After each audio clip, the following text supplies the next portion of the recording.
Hello and welcome to our Factopedia classes. आज फिर से मैं आप लोगों के लिए एक नए वीडियो के साथ मौजूद हूँ। कल हमने बहुत कुछ नए नए चीज़ों को पढ़ा, फूड हैबिट्स ऑफ एनिमल पढ़ा, एनिमल कितने टाइप के कैटेगराइज हो पाएंगे, ये सब पढ़ा। तो उसी से हम लोग भी तो आते हैं जानवर वाले फैमिली में ही, तो उसी से हम लोग थोड़ा सा आगे मूव करते हैं। ठीक है कि खाना कैसे हमारे पास आता है। हम लोग तो कच्चा कच्चा नहीं खा सकते हैं, पका हुआ खा सकते हैं। ठीक है, तो वहीं से हमारा टॉपिक स्टार्ट होता है, how food comes to us.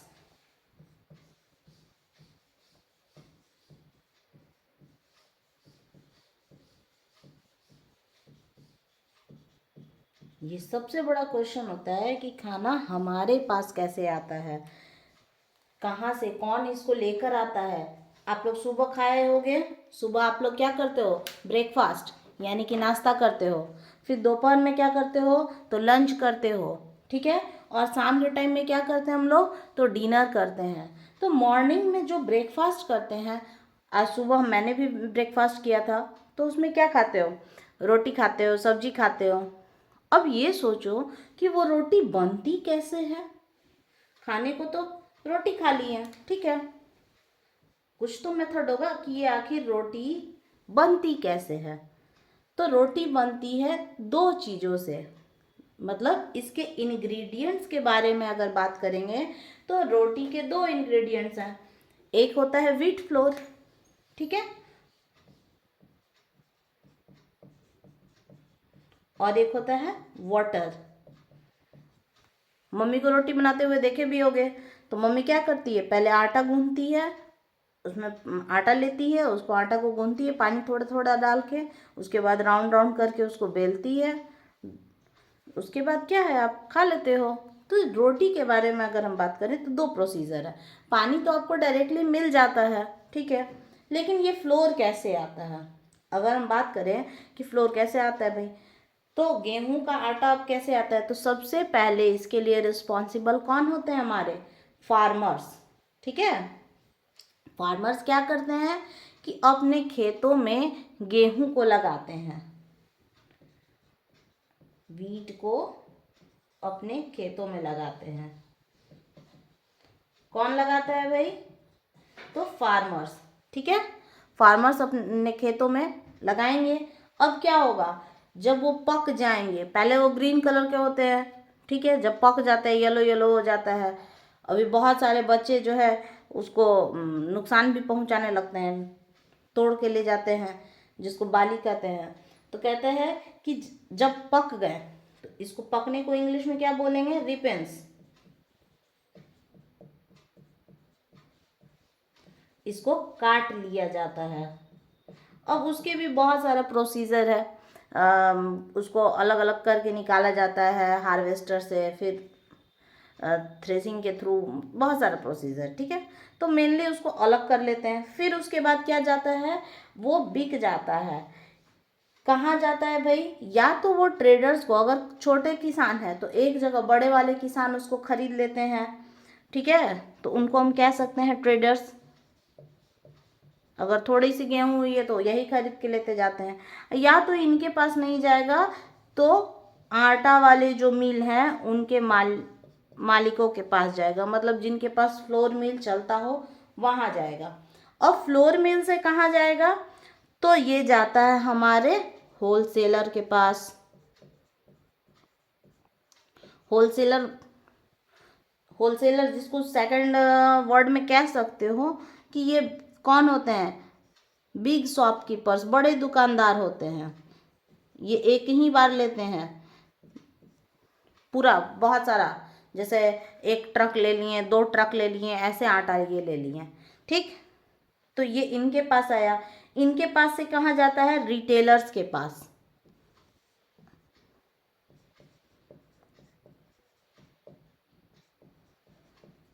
Retailers यानी कि स्मॉल शॉपकीपर्स कह सकते हो।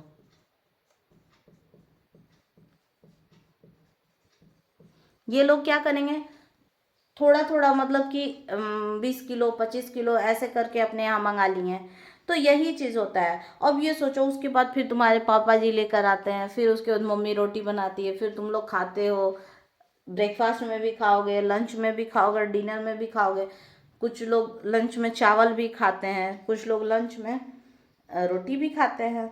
तो इतने सारे प्रोसीजर, कभी सोचे हो कितना सारा प्रोसीजर होता है?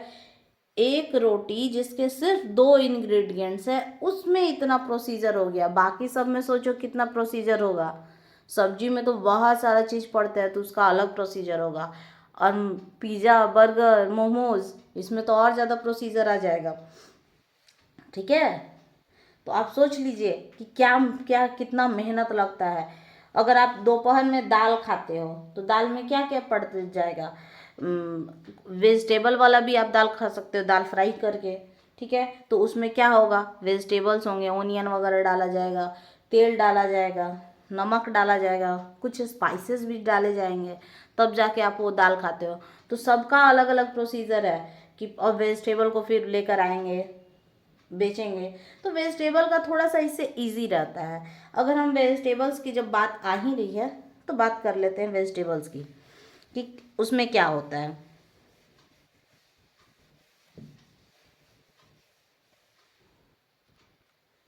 वेजिटेबल्स में बाबू क्या होता है, ये फ्रूट्स या वेजिटेबल्स दोनों चीज में ये कच्चा खाने वाला, मतलब कि इसको कोई मील्स वगैरह की जरूरत नहीं है। ये डायरेक्टली हम लोग खा सकते हैं। अब गेहूं का तो रोटी खा नहीं सकते हैं डायरेक्ट, जब तक उसका फ्लॉर नहीं बनेगा। तो इसको तो हम डायरेक्टली खा सकते हैं। तो दोनों चीज़, फ्रूट्स हो या वेजिटेबल्स हो, इसको डायरेक्टली क्या करते हैं, होलसेल मार्केट में लेकर आ जाते हैं। अब होलसेल मार्केट से फिर जो है स्मॉल शॉपकीपर्स उसको खरीद लेते हैं और फिर हम लोग ले लेते हैं। होलसेल मार्केट में चूंकि ज़्यादा आएगा तो उससे जो है छोटे छोटे लोग खरीद लेते हैं। लेकिन अगर हम शुगर केन की बात करें, चीनी, चीनी तो सबको पता है और सबको पसंद भी है। छोटे तो रहते हैं हम लोग तो क्या कहते हैं, चीनी रोटी खा लेंगे। तो वो जो चीनी है उसमें मेहनत है भाई। ये जो शुगर केन हुआ, अब शुगर केन का तो डायरेक्टली ऐसा तो नहीं है कि मम्मी चाय में शुगर केन डाल देंगे, ऐसे नहीं हो सकता है। तो ये जो शुगर केन है ये डायरेक्टली चला जाता है इसके मिल में, जिसको हम कहते हैं शुगर मिल्स। इसमें जाएगा, फिर प्रोसीज होगा, फिर होलसेलर, फिर रिटेलर। तो ये प्रोसीजर चलेगा। अगर आप तेल भी खाते हो घर पे, सब चीज़ में तेल तो पड़ता ही है, सब्जी भी बनाओगे तो तेल, बिना तेल विदाउट ऑयल तो कोई चीज़ पॉसिबल ही नहीं है। तो इसमें क्या होता है, जो ऑयल के सीड्स हैं, जो भी ऑयल सीड्स हैं, जैसे आपका ऑयल सीड्स के बारे में पहले हम बता चुके हैं। आप कमेंट सेक्शन में बताइएगा कि कौन कौन से ऐसे सीड्स हैं जो ऑयल देते हैं। ठीक है, तेल वाले, जैसे सरसों वगैरह के बारे में बताए हुए थे। तो तेल देने वाले जो सीड्स हैं तो ये कहाँ जाएंगे, ये थोड़ी ना शुगर मिल्स जाएंगे, पता चला उनका चीनी बन गया। तो ये जाते हैं ऑयल मिल्स में, जहाँ उनको क्रश वगैरह करके उससे तेल निकाल लिया जाता है। तो सबके अलग अलग मिल्स होते हैं। ठीक है, ये तो बात हो गई किसकी, वेजिटेरियंस वाले की। नॉनवेज भी तो आएगा, तो नॉनवेज के बारे में हम लोग बात कर लेते हैं। ये तो क्लियर है कि कैसे प्रोसीजर होता है, सबको पता चल गया। अब बात करते हैं नॉनवेज में। तो नॉनवेज में भी आ गया चिकन मटन वगैरह। तो उसका अलग अलग पोल्ट्री फार्म होता है, फिर वो ज़्यादा होगा उसमें से अंडा निकलता है, फिर वो आगे दिया जाता है छोटे जो रिटेलर्स हैं उनको। तो अभी जो मेरा फेवरेट है हम उसके बारे में बात करते हैं, दैट इज मछली, फिश के बारे में हम लोग बात कर लेते हैं। ठीक है, फिश में क्या होता है, फिश जो होता है इसको पहले पकड़ के कौन लेके आता है, तो मछुआरे, यानी कि फिशरमैन। ये क्या करते हैं कि मछलियों को पकड़ के लेके आते हैं। अब कहाँ कहाँ से पकड़ के लेके आएंगे, तो आप अपने कमेंट सेक्शन में बताइएगा कि आपके यहाँ कहाँ से मछली आती है। हम लोग के तो आसपास जो है नदी वगैरह ज़्यादा है, तो वो मछलियाँ यहीं से आ जाती है। तो ये रिवर से भी मिल जाती हैं मछली, तालाब से भी मिल जाती हैं मछलियाँ, कहीं कोई झील वगैरह है तो वहाँ से भी मिल जाती हैं।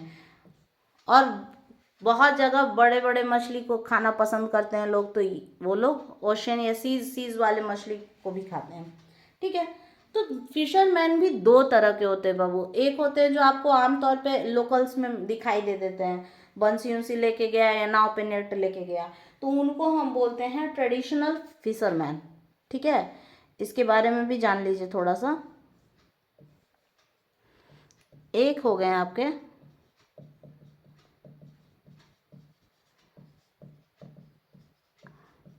Traditional fisherman. ट्रेडिशनल फिशरमैन क्या करते हैं कि ये अपना नाव लेके जाते हैं, फिशिंग बोट।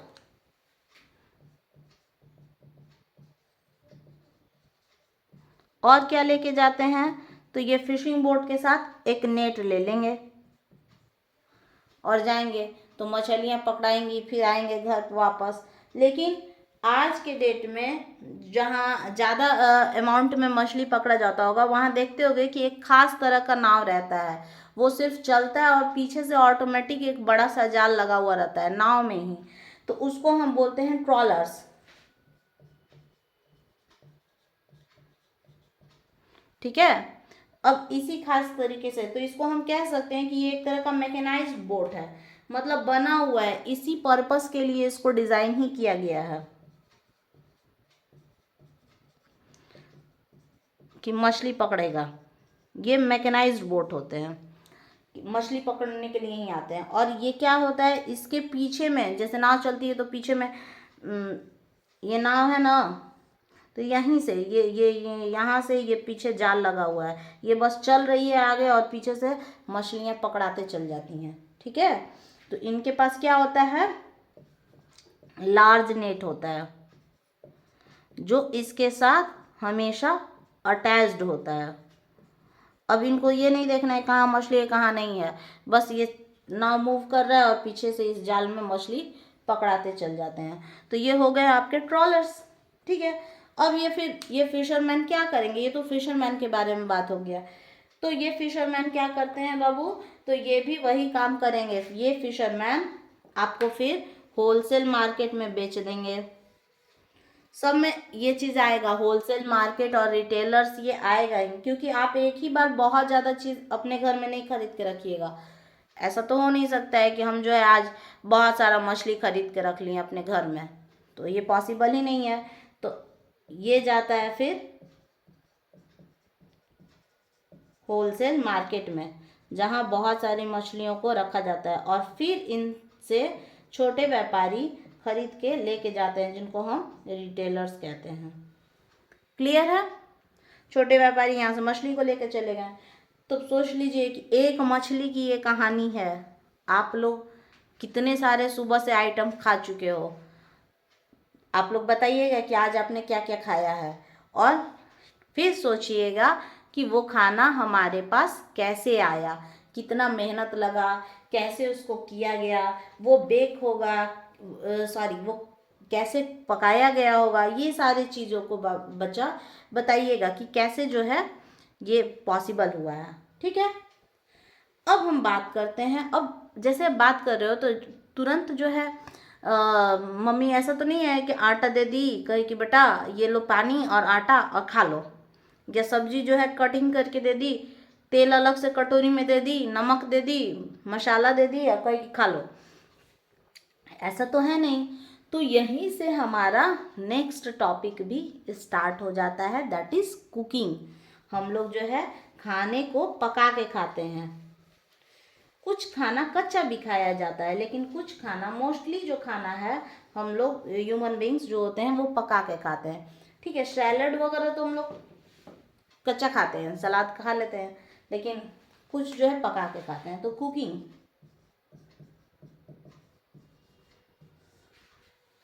कुकिंग करना बहुत मेहनत वाला काम होता है, इसीलिए आप लोग अपने मम्मी को तंग मत कीजिएगा। अब कुकिंग में भी, उसमें भी साइंस है, इतना सारा प्रोसीजर है।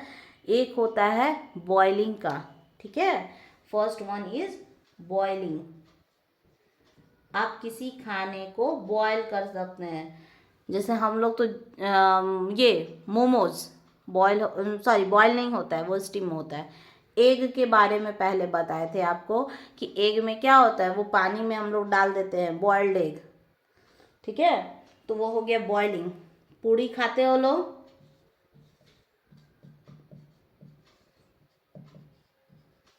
फ्राइंग। पूड़ी को हम क्या करते हैं, फ्राई करते हैं। पकौड़ी खाते हैं, फ्राई करते हैं। एक होता है कि हम उसको रोस्ट करते हैं, जैसे चिकन वगैरह को हम रोस्ट करते हैं, रोस्टेड वाला। और एक हो गया बेकिंग, जो बच्चों को काफ़ी ज़्यादा पसंद भी आता है, बेकिंग वाला आइटम्स, जैसे कि आपका हो गया केक, वो बेक होता है चारों तरफ से। अगर बहुत सारे बच्चे तो इसमें बनाए भी होंगे जो वीडियोस को देख रहे होंगे, तो वो क्या होता है, उसको बेक किया जाता है। उसमें डायरेक्टली कोई चीज़ नहीं डालते हैं, या उसको डायरेक्टली आप गैस पे नहीं चढ़ाते, उसको बेक करते हैं चारों तरफ से, उसको बराबर हीट देके, ठीक है। एक होता है स्टीमिंग, कि नीचे जो है पानी डाल दिए और पानी के भाप से वो खाना पक रहा है, तो वो होता है स्टीमिंग। जैसे आपका चावल वगैरह स्टीम राइस आता है, ठीक है। और एक होता है ग्रिलिंग, ये भी ज़्यादातर चिकन में हम लोग करते हैं, ग्रिल करते हैं। या सैंडविचेज, उस पर पूरा एक फॉर्क का निशान आ जाता है, मतलब पूरा स्पाइक स्पाइक आता है, तो वो क्या हो जाता है, ग्रिल्ड सैंडविच। खाते भी होगे। तो ये हो गया हमारा 6 प्रोसीजर कि हम लोग क्या क्या करते हैं। अब ऐसा नहीं है कि एक प्रोसीजर अगर कर रहे हैं तो दूसरा प्रोसीजर हम नहीं कर सकते हैं, कर सकते हैं। हम अपने टेस्ट को इन्हांस करने के लिए कुछ भी कर सकते हैं, ठीक है। जैसे आप पिज़्ज़ा ही खाते हो, तो पिज़्ज़ा में क्या होता है, बहुत सारे लोग उसमें फ्राई करके भी वेजिटेबल्स को डालते हैं, कुछ लोग कच्चा ही डालते हैं, फिर उसको बेक भी किया जाता है, ठीक है। तो ये भी बहुत सारा तरीका होता है। सबसे बेस्ट एग्जांपल अगर मेरा फेवरेट तो है मोमोज। अगर हम मोमोज के बारे में बात करें तो हमको ये स्टीम मोमोज नहीं पसंद है, तो हम लोग क्या करते हैं, स्टीम मोमोज की जगह मतलब स्टीमिंग भी करवाते हैं और फ्राइंग भी करवाते हैं। इससे क्या हो जाता है, उसका टेस्ट इन्हेंस हो जाता है, टेस्ट बढ़ जाता है। तो इसी वजह से ये कोई ज़रूरी नहीं है कि आप एक ही प्रोसीजर को फॉलो कीजिए, आप बहुत सारे मेथड्स को एक साथ लगा के भी अपने खाने को अच्छा बना सकते हो। अब कोई भी चीज़ अगर हम काम कर रहे हैं तो उसका एडवांटेज होगा तभी कर रहे हैं। अगर खाना पका रहे हैं, क्यों नहीं हम कच्चा ही खा लेते हैं, कि हाँ ठीक है, मोमोज के अंदर वाला स्टफिंग हम कच्चा खा लेते हैं, ऊपर से जो लेयर है उसको भी कच्चा खा लेते हैं, ऐसा तो नहीं है। तो हम लोग उसके लिए क्या, उसका फ़ायदा सोचते हैं कि उसमें क्या फ़ायदा है। तो सबसे पहले बात करते हैं एडवांटेज ऑफ कुकिंग।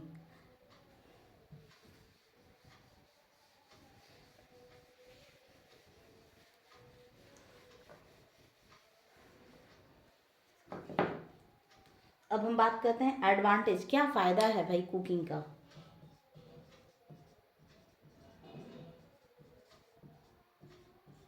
बिना फायदा के तो ह्यूमन बींग्स कुछ भी ना करे। आजकल ऐसे भी कहा भी जाता है, स्वार्थ लागी करे सब प्रीति, सुर नर मुनि की यह रीति। ज़्यादातर मनुष्य स्वार्थी हो गया है। चलिए, एडवांटेज ऑफ कुकिंग। तो सबसे पहला क्या काम होता है भाई, कि आपका जर्म्स हट जाता है। अगर आप खाने को पका रहे हो तो उस पर जो कीटाणु या कुछ भी लगा है, तो कच्चा है तो उस पर केमिकल फर्टिलाइजर सब कुछ पड़ा हुआ है, जब वो पक जाता है तो बहुत हद तक वो ख़त्म हो जाता है। तो सबसे पहला काम क्या हो गया भाई कुकिंग का, कि remove all germs. Raw food material पे जर्म्स ज़्यादा रहेंगे, अगर वो पक गया तो उस पर कीड़ा मकोड़ा सब ये सब कम हो जाएगा। जैसे अगर आपको बात कर दिया जाए कि कच्चा दूध, पहले लोग कच्चा दूध पीते थे, तो पहले गाय को भी अच्छा भोजन हम लोग खिलाते थे, वो भी जो है केमिकल प्रोडक्ट्स नहीं खाती थी, तो अच्छा वो खाती थी। लेकिन आज के डेट में डॉक्टर्स भी मना करते हैं कि कच्चा दूध नहीं पीजिए, दूध को बॉयल करके तब पीजिए। तो जैसे इसका एग्जाम्पल आप दे सकते हो कि बॉयलिंग ऑफ मिल्क, ये क्यों किया जाता है? इसलिए किया जाता है ताकि जितने भी जर्म्स हैं ये सब रिमूव हो जाए उस पे से, इसीलिए हम करते हैं। अब चिकन दे दिया जाए, हम थोड़ी ना आदि मानव है कि कच्चा चिकन खाएंगे, या शेर वगैरह है कि हाँ खा लिए चलो पच जाएगा, कार्निवोरस तो है नहीं। तो उसको भी हम क्या करते हैं, रोस्ट करते हैं।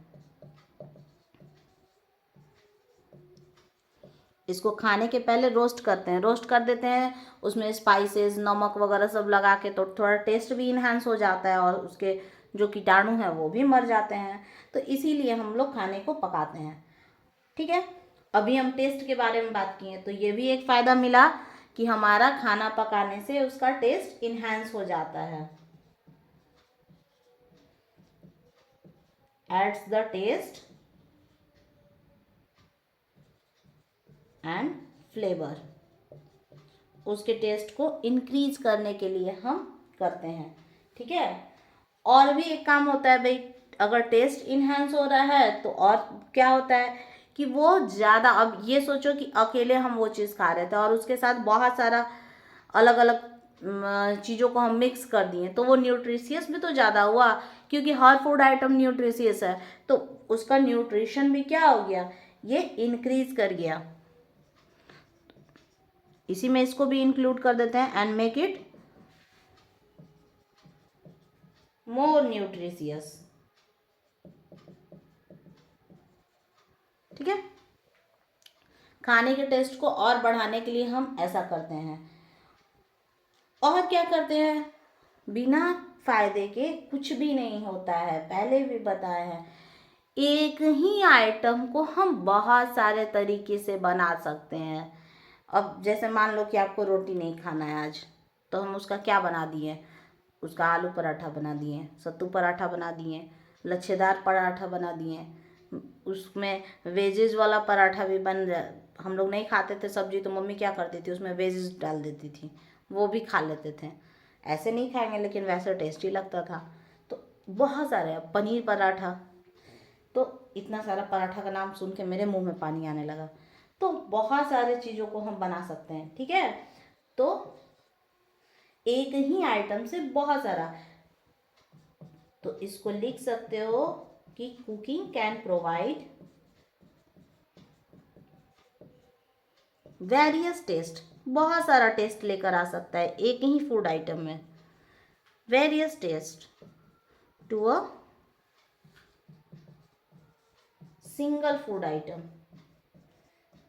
एक ही आइटम हो लेकिन बहुत सारा टेस्ट उसमें ला सकते हैं। जैसे अगर सुबह दाल बच जाता है तो रात में मम्मी लोग ज़्यादातर क्या करती हैं, उस दाल में पूरा सब वेजेस डाल के, ओनियन वगैरह डाल के, टमाटर डाल के उसका दाल फ्राई कर देती हैं, तो उसका टेस्ट इन्हांस हो गया। ऐसे दाल देंगे तो नहीं खाएंगे लोग, वो वाला दाल खा लेंगे। ये बहुत सारा चीज़ इसमें कर सकते हो। रोटी बच गई, उसका क्या करते हैं, रोल बना देते हैं। तो एग्जाम्पल्स भी, इसका इतना सारा एग्जाम्पल्स तो बता दिए। अब आप लोग कमेंट सेक्शन में बताइएगा कि आप लोग क्या क्या इंक्लूड करते हो, इन्हांस कैसे करते हो, कैसे उस आइटम्स को इन्हांस करके और अलग अलग टेस्ट का बना के खाते हो। जैसे यहाँ एग्जाम्पल्स भी, हम एक और एग्जाम्पल दे देना है। आपका है मेरे पास राइस, ठीक है, इसको आप प्लेन राइस के फॉर्म में भी खाते हो, बहुत बच्चे फ्राइड राइस भी खाएंगे कि चलो भाई इसमें प्याज वाज डाल दिए, टमाटर डाल दिए, उसको थोड़ा सा भूंज लिए तब खाएंगे। कुछ जो है उसको वेजिटेबल राइस बना के खाएंगे कि और उसमें मटर वगैरह सब कुछ डाल के वेजिटेबल राइस बना लिए तब खाएं, जिसको वेज बिरयानी भी कहा जाता है। अब बिरयानी की बात आई तो बिरयानी भी लिख दो, चिकन बिरयानी, उसमें चिकन का लेग पीस डाल दिया जाए तो वो चिकन बिरयानी बन गया। तो एक ही चावल का सोचो कि कितना सारा, अभी तो छोटा सा आइटम बताया कि इतना सारा चीज़ हो सकता है, और भी हो सकता है। तो आप लोग अपने मम्मी से पूछ के बताइएगा कि कितने सारे, एक चीज़, एक आइटम से हम क्या क्या चीज़ बना सकते हैं, कैसे उसके टेस्ट को इन्हांस कर सकते हैं। ठीक है, लेकिन अब जब भी कोई चीज़ आता है तो अपने कहा जाता है ना कि एक सिक्के के दो पहलू होते हैं, तो एडवांटेज के साथ अपने डिसएडवांटेज को लेकर आता है। ऐसा नहीं है कि सिर्फ फ़ायदा ही होता है, तो इसके साथ डिसएडवांटेज भी होता है। क्या होता है कि बहुत ज़्यादा अगर हम फ्राई करेंगे, ठीक है, यहाँ डिसएडवांटेज भी लिख लेते हैं। ये तो एडवांटेज की बात हो गई कि क्या क्या फ़ायदा मिल रहा है। अब बहुत ज़्यादा अगर किसी चीज़ को, मान लो कि तुमको कोई चीज़ पसंद है और बहुत ज़्यादा उसको खाने लगोगे तो क्या होगा, लूज मोशन होना शुरू हो जाएगा। तो वही चीज़ यहाँ भी है कि बहुत ज़्यादा अगर उसका हम कुक करने लगे तब क्या होगा।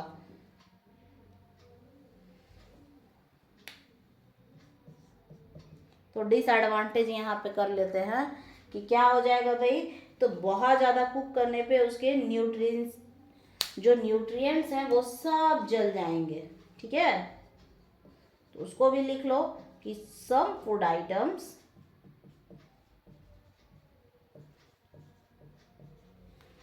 अब कुछ को कच्चा ही खाना चाहिए तो उसको भी हम पकाना शुरू कर देते हैं, तो उसका न्यूट्रिशन वैल्यू कम हो जाता है। कुक्ड एट हाई फ्लेम या हाई टेम्परेचर भी कह सकते हो, ये क्या करते हैं, अपने जो न्यूट्रिशन वैल्यू है उसको कम कर देते हैं। इनकी जो न्यूट्रिशन वैल्यू है, मेरी हैंडराइटिंग थोड़ी पुअर है, थोड़ी नहीं बहुत ज़्यादा, खैर ऑलमोस्ट आपको समझ में तो आता ही होगा। जो भी उसके न्यूट्रिशन वैल्यू हैं उसको वो घटा देते हैं, मतलब वो खाने लायक वो प्रोडक्ट आप खा रहे हो किसी फ़ायदा के लिए और वो फ़ायदा नहीं कर रहा है, तो ये चीज़ हो जाता है, ठीक है। तो लास्ट आज हम लोग क्या क्या पढ़े हैं तो उसको रिकॉल कर लीजिएगा। उसको कुकिंग के बारे में पढ़े, खाना हमारे पास कैसे आता है उसके बारे में पढ़े, कुकिंग का क्या फ़ायदा है क्या नुकसान है इसके बारे में हम लोग पढ़ें। इसके प्रीवियस वीडियो में हम और भी बहुत सारी जानकारियों को दिए हैं, ठीक है। तो अब आप लोग के लिए एक काम है कि ऐसे प्लांट प्रोडक्ट्स के बारे में बताइएगा जिनको आप कच्चा खाते हो, ठीक है, समझ में आया। जिनको डायरेक्टली, जैसे एक एग्जांपल हम दे देते हैं, गाजर कच्चा भी खाते हैं, वो ज़्यादा फायदा करता है। तो वैसे प्लांट प्रोडक्ट के बारे में बताइएगा जिनको आप कच्चा खाते हो, और वैसे भी प्लांट प्रोडक्ट के बारे में बताइएगा जिनको आप पका के खाते हो। तो आप लोग अपना आंसर जो है कमेंट सेक्शन में बताइएगा, और अगर एक कुछ भी डाउट रहेगा तो वो भी आप कमेंट सेक्शन में पूछ सकते हैं, ठीक है। इसी तरह अगर मेरा पढ़ाई आपको अच्छा लगे तो मेरे चैनल को लाइक कीजिए, सब्सक्राइब कीजिए और ज़्यादा से ज़्यादा शेयर कीजिए, ठीक है। चलिए, धन्यवाद और जय हिंद बच्चों। ज़्यादा से ज़्यादा आप लोग इसको समझिए और बताइए, अपना फीडबैक देते रहिए।